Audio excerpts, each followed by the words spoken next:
ஓம் சக்தி. அன்பு நேயர்களே, ஒரு 30 வருடங்களுக்கு முன்பு ஒரு பெண்மணி என்னை காண வந்தார். பேசிவிட்டு அவர் செல்லும்போது சொன்ன வார்த்தை இதுதான்: நான் உங்களைப் போல் இருந்தால் இந்நேரம் எங்கு பார்த்தாலும் பெரிய பெரிய போஸ்டர் ஒட்டி பெரிய ஆளாய் ஆகியிருப்பேன், அப்படி என்று சொல்லிவிட்டு போனார். உண்மைதான்.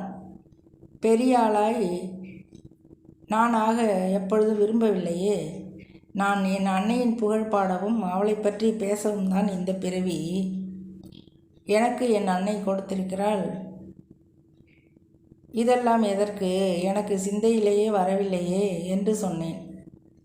உண்மைதானே அன்பு நேயர்களே? என் அன்னையிடம் இல்லாதது எதுவுமே இல்லை அடியேனுக்கு.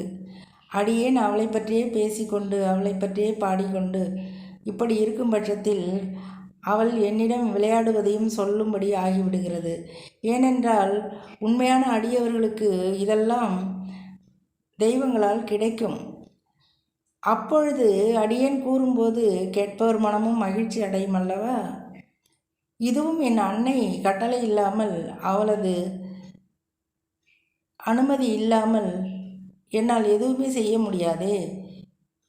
அவளுடைய அனுமதியால் தான் இதையெல்லாம் என்னால் செய்ய முடிகிறது, பேச முடிகிறது. வேறு எந்த ஒரு காரணமும் இல்லை. என் அன்னை எனக்கு துணையாய் இருப்பது போல் அனைவருக்கும் இப்படி இருக்க வேண்டும் என்பதுதான் என்னுடைய ஆவல்.